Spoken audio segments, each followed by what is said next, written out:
Saludo cordial desde la parroquia Nuestra Señora de las Nieves de Olaya, Antioquia, Colombia, Padre Francisco Kendo. Quinto domingo de Pascua, Juan 15, 1-9. Ego mi heam pelos gealetine, dice el Señor, yo soy la vid verdadera.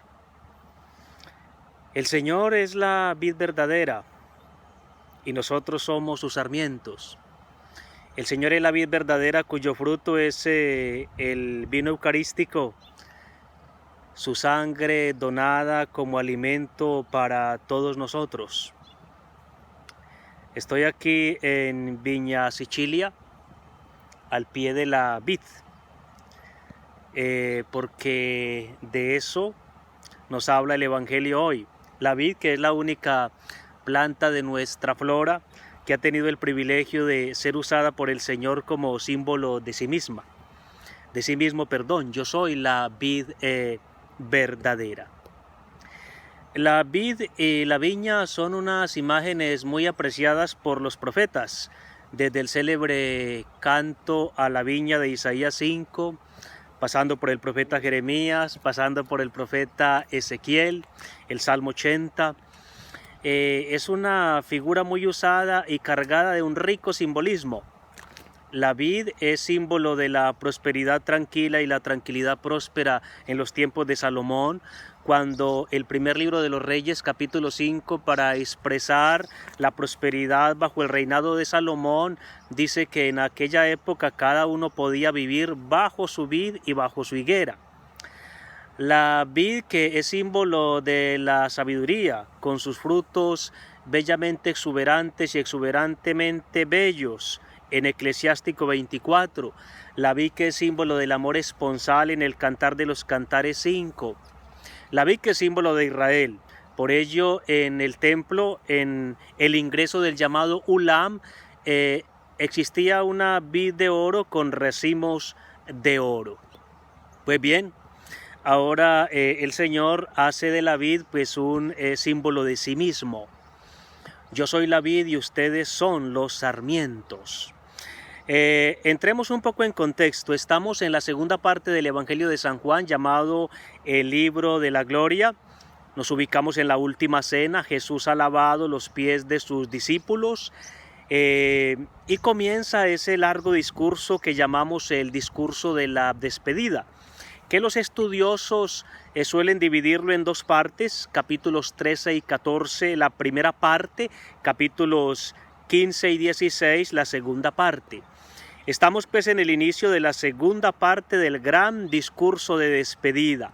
Como contexto inmediato, Cristo ha hablado del Espíritu Santo y lo ha prometido, el Espíritu que es la savia, que fluye de la vida a los sarmientos y que permite que los sarmientos puedan fructificar, producir el fruto del amor como lo quiere el Señor.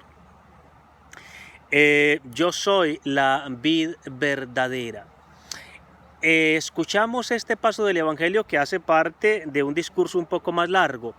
El texto completo es Juan 15, 1-17, del cual quisiera subrayar tres elementos literarios muy bellos. El primero es que en esa perícopa el campo semántico amar, amor, amigo se repite 12 veces. El segundo elemento literario es que el verbo permanecer se repite 12 veces. Y el tercer elemento literario es que la expresión portar fruto o dar fruto abundante se repite 7 veces. Bellísimo. El Evangelio nos está recordando que amar es permanecer y permanecer es amar. Se ama permaneciendo y se permanece amando. El Evangelio nos recuerda que amar es fructificar y fructificar es amar. Se ama fructificando y se fructifica amando. Amar es permanecer. El modo de amar es permanecer y el modo de permanecer es amar.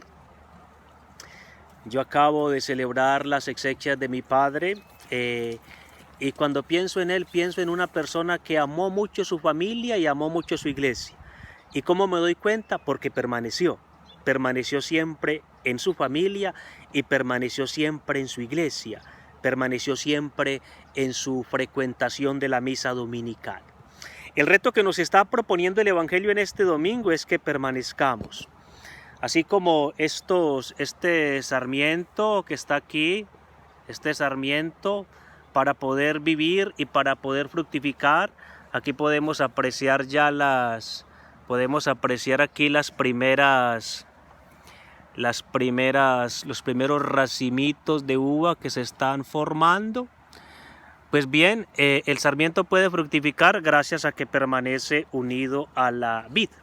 Nosotros somos invitados a permanecer en Cristo, permanecer en la doctrina de Cristo, permanecer en la enseñanza de Cristo, permanecer en la propuesta de Cristo, permanecer en la verdad de Cristo, permanecer en el estilo de vida de Cristo.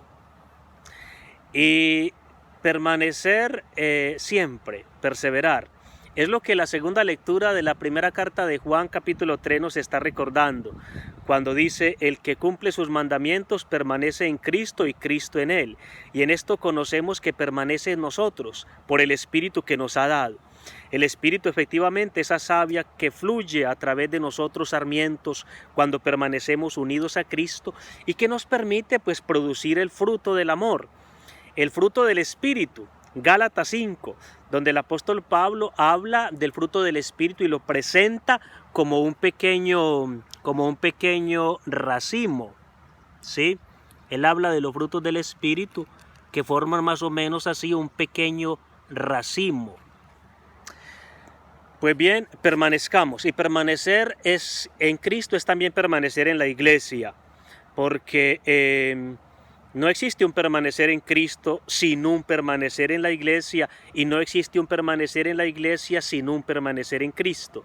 Como decía el beato Isaac en el siglo XII, ni Cristo está entero sin la iglesia, ni la iglesia está íntegra sin Cristo. Eso lo comprendió muy bien el apóstol Pablo, del cual nos habla la primera lectura. Él encontró a Cristo resucitado en su camino a Damasco, vivió un encuentro personal con el Señor. ¿Qué hizo? ¿Fundó una secta o una iglesia nueva? No. ¿O dijo: voy a vivir mi relación con Cristo individualmente sin la iglesia? No. ¿O dijo, como muchos aseguran hoy: es que yo creo en Cristo pero no en la iglesia? Tampoco. En verdad lo que él hizo fue tratar de incorporarse a la iglesia, unirse a la iglesia, porque había comprendido que no podía estar unido a Cristo sin estar unido a la iglesia de Cristo, a la única iglesia que Cristo dejó en la tierra, aquella que San Ignacio de Antioquía en el año 107 nos informa que era ya llamada la Ecclesia Catholicae, la iglesia católica. Podríamos preguntarnos que de dónde provenga la palabra católica. Yo tengo una tesis muy personal porque la encuentro en la primera lectura de hoy, Hechos 9:31. Ahí Lucas, en el texto original, para decir que la iglesia gozaba de paz por todas partes en Judea, Galilea y Samaria, el texto griego dice Ecclesia Catoles. Ecclesia Catoles. Literalmente significa la iglesia por todas partes. Pero escuchemos la asonancia, Ecclesia Catoles. Ahí están las raíces de lo que más tarde será llamado la Ecclesia Catholicae, la iglesia católica, es decir, la iglesia que está por todas partes. Demos fruto en esta época de pandemia. ¿Qué fruto deberíamos dar? Creo que en esta época de pandemia hemos de dar el fruto de el amor solidario, la solidaridad prudente, la prudencia respetuosa, el respeto delicado, la delicadez deferente, la deferencia preferencial, la preferencia amorosa o el amor preferencial a los ancianos, a quienes sufren comorbilidades y están en más alto riesgo, porque cuidándonos a nosotros mismos, cuidamos a los demás, y cuidando a los demás es como Dios nos cuida.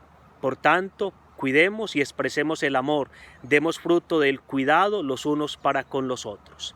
Termino con una frase de San Juan Crisóstomo, que justamente observaba que en este evangelio el Señor no dijo: sin mí pueden hacer poco, sino sin mí no pueden hacer nada. La Virgen nos ayude. Buen domingo para todos y saludo desde Villa Sicilia. Quien no lo conoce debe venir a Olaya a conocerlo.